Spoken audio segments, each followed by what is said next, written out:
नमस्कार, स्वागत है आपका हमारी खास पेशकश वुमेन्स डे स्पेशल शो में, जहां हम कमोडिटी मार्केट के 4 दिग्गज मेहमानों से बात करने वाले हैं, जिनसे हम उनकी जर्नी के बारे में तो जानेंगे ही, साथ ही बुलियन मार्केट को लेकर खास तौर से राय लेंगे और महिलाएं कैसे अपने निवेश की जर्नी को शुरू कर सकती हैं, क्या क्या चैलेंजेस उनके रास्ते में आएंगे और उस चैलेंजेस को कैसे पार करके आपको आगे बढ़ना है। तमाम मुद्दों पर आज चर्चा करेंगे। आज हमारे साथ 4 खास मेहमान हैं। वंदना भारती हैं एसएमसी ग्लोबल से, रेनिशा चेनानी है ऑगमोट गोल्ड से, सुगंधा सचदेव है फाउंडर हैं एसएस वेल्थ स्ट्रीट की, और तान्या रस्तोगी हैं लाला जुगल किशोर ज्वेलर्स से। आप सभी मेहमानों का बहुत बहुत शुक्रिया, आप लोग यहाँ पर इस खास मौके पे शामिल हुई हैं। सबसे पहले तान्या जी, आपसे मैं जानना चाहूंगा, किस तरह की ज्वेलरी इंडस्ट्री में किस तरह की जर्नी रही है, आपने कैसे शुरुआत किया और एक महिला के तौर पर इस इंडस्ट्री में क्या चैलेंजेस आपके सामने रहे होंगे? महिलाओं के दम पर ही इंडस्ट्री टिकी हुई है। हमारे साथ एक और महिला हैं, वंदना जी। वंदना जी, आपकी जर्नी कैसी रही है? एक कमोडिटी एनालिस्ट की जर्नी अगर आप देखें तो ज्यादातर आप कहीं भी जाएं तो सिर्फ मेल्स ज्यादा दिखते हैं, लेकिन आप लंबे समय से टिकी हुई और अच्छा काम कर एक सक्सेसफुल एनालिस्ट के तौर पर हैं आप कमोडिटी इंडस्ट्री में, कमोडिटी मार्केट में। आपकी जर्नी कैसी रही है, उस पर आप एक थोड़ा उसके बारे में आज बताएं। जी विश्वमोहन जी, थैंक यू।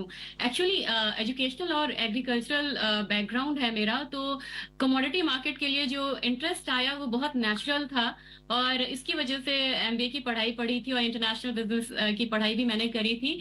उसके बाद ये मार्केट ज्वाइन करना तो लग रहा था कि स्पॉट मार्केट का मुझे एक आइडिया है, यहाँ पे एक बेस है और डेरिवेटिव प्लेटफॉर्म पे मुझे एक्सेल करना है। ये बात सही है कि जब मैंने 2005 में इस मार्केट को ज्वाइन करा था तो वहां पे फीमेल फेसेस बहुत कम होते थे। हम सेमिनार्स में भी जाते थे तो बड़े कम फीमेल फेसेस देखने को मिलते थे, लेकिन धीरे धीरे यहाँ पे आप ग्रेजुअली देखेंगे फीमेल पार्टिसिपेशन यहाँ पे बढ़ा है। और नो डाउट यहाँ पे एक दिल्ली में काम करने का यहाँ पे मौका भी मिला, काफी मिनिस्ट्रीज के साथ भी काम करने का मौका मिला, यहाँ पे एक्सचेंजेस के साथ, चाहे आप कह सकते हैं कि पीएचडी चैम्बर हो और यहाँ पे सीपीआई हो, तो इन सब का अनुभव बहुत अच्छा रहा। वहां पे कोऑपरेशन बहुत अच्छा था और फीमेल पार्टिसिपेशन को उन्होंने एनकरेज करा है यहाँ पे। तो ये जर्नी ये नहीं कह सकते हैं कि बिल्कुल एज पर एक्सपेक्टेशन थी, लेकिन धीरे धीरे फीमेल पार्टिसिपेशन को यहाँ पे बहुत ज्यादा एक्सेप्टेंस मिली है यहाँ पे। और रही बात फाइनेंशियल इन्वेस्टमेंट की, तो मुझे लग रहा है कि उसमें एक जो डिसिप्लिन होता है वो हम लोगों में यहाँ पे बेहतर होता है और ज्यादा डिसिप्लिन हम लोग होते हैं, तो इसकी वजह से लोग ध्यान से सुनते भी हैं। और कमोडिटीज का आइडिया आप घर से ही आपकी शुरुआत हो जाती है, वहां से ही आपको आइडिया होता है। तो बेसिक जो यहाँ पे एक्सपीरियंस है वो आपको घर से लेके आप ज्वेलरी की अगर शॉपिंग में जा रहे हैं वो आपको ऑलरेडी यहाँ पे मिलती हुई दिखाई देती है, उसका भी फायदा यहाँ पे मिला मुझे। बिल्कुल सही बात है, जब महिलाएं कहती है तो लोग काफी सीरियस लेते भी है। और इससे तान्या जी भी जैसा कह रही थी कि एक पूरी इंडस्ट्री, अगर आप गोल्ड सिल्वर डायमंड ये जो पूरी इंडस्ट्री अगर आप देखें तो महिलाओं के दम पर ही चल रही है। आप बताइए रेनिशा जी, आ सकता है। वंदना जी, आपको क्या लग रहा है, किस तरह की चाल गोल्ड की यहाँ से रहने वाली है? जो गोल्ड में इन्वेस्टमेंट के तौर पर जो महिलाएं यहाँ पर निवेश करना चाहते हैं उनके लिए क्या सलाह, कहां पर उनको एंट्री करनी चाहिए, कहां से खरीदारी शुरू करें और क्या लेवल वो देख सकती हैं आगे?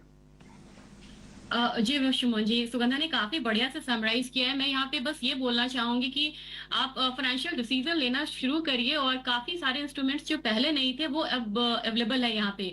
गोल्ड हो या सिल्वर हो, मुझे ईटीएफ बहुत अट्रैक्ट करता है, और जिनका लॉन्ग टर्म यहाँ पे ध्यान है उनके लिए जो एसजीबी है, बॉन्ड है, गोल्ड बॉन्ड है, वो काफी इंपॉर्टेंट है। तो 8 ईयर्स के उस पे है कि 2.5% का एक्स्ट्रा यहाँ पे एक इंटरेस्ट मिल रहा है गोल्ड पे।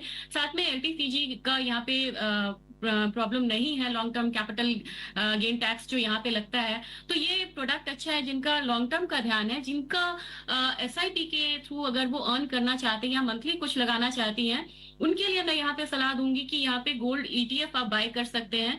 1 ग्राम का यहाँ पे वैल्यू होता है और ये काफी सुलभ है। आप डीमैट अकाउंट में इक्विटी के साथ यहाँ भी आप ट्रेड कर सकते हैं। किसी भी टाइम आप लिक्विडिटी बहुत अच्छी होती है, आप इसे जरूरत पड़ने पे आप इसे रिलीज भी कर सकते हैं, पैसा भी यहाँ से निकाल सकते हैं। और अगर बात आउटलुक की रही तो मुझे लग रहा है कि ट्रिगर्स इसके पॉजिटिव है। यहाँ पे ईटीएफ बाइंग एक नेक्स्ट ट्रिगर हो सकता है जिसको एक नेक्स्ट अपसाइड मूवमेंट को दे सकता है। लगातार हम लोगों ने रिकॉर्ड हाई आता हुआ देखा है। मुझे लग रहा है कि जो एग्रेसिव मूव आएगी वो सेकेंड हाफ ऑफ 2024 आएगी, जब इंटरेस्ट रेट कट होना शुरू होगा, क्योंकि ऑन चार्ट भी नेगेटिव कोरिलेशन काफी बढ़िया दिखता है। तो 69,000 से 70,000 ये मुझे लग रहा है कि एक टारगेट यहाँ पे हो सकता है 2024 के लिए। और एक बात मैं यहाँ पे बताना चाहूंगी गोल्ड के बारे में, क्योंकि काफी लोग कह रहे हैं कि अभी से इंडिया का बिल्कुल राइजिंग टाइम है यहाँ पे और इक्विटी काफी बढ़िया परफॉर्म करेगा। तो अगर 15 इयर्स का अगर हम CAGR लेते हैं तो वो 12.8% अगर करीब निफ्टी का आता है तो इट इज 12.2% ऑफ गोल्ड। तो इतनी इक्विटी मार्केट अच्छा परफॉर्म कर रही है, इकोनॉमी अच्छा परफॉर्म कर रही है, इसके साथ साथ गोल्ड यहाँ पे बहुत बढ़िया परफॉर्म कर रहा है। तो मेरे ख्याल से ये पोर्टफोलियो में इसे बिल्कुल इंक्लूड करके चलना चाहिए यहाँ पे। और ETF से आप शुरुआत कर सकते हैं। अगर आप नई शुरुआत करना चाहते हैं, पहली बार एंट्री करना चाहते हैं, तो गोल्ड ETF के साथ शुरुआत करें, फिर धीरे धीरे बाकी विकल्पों की तरफ भी जा सकते हैं। और सुगंधा जी 72,000 उनको लग रहा है कि 2024 में गोल्ड ऊपर में टॉप लेवल होगा। हो सकता है कि बीच में कुछ करेक्शन भी देखने को मिले, लेकिन ऊपर का लेवल वहां तक भी जा सकता है। और वंदना जी को भी लग रहा है 69,000 से 70,000 तक जा सकता है। लेकिन रेनिशा जी क्या सोचती हैं, तान्या क्या सोचती हैं, ये सब बात करेंगे ब्रेक के बाद।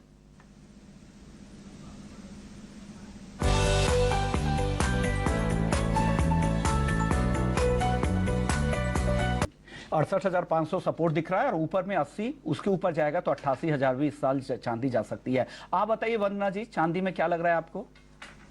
2-3 सालों से डिमांड ने सप्लाई को आउटस्पेस किया है, तो मुझे लग रहा है आउट परफॉर्म करेगा गोल्ड को।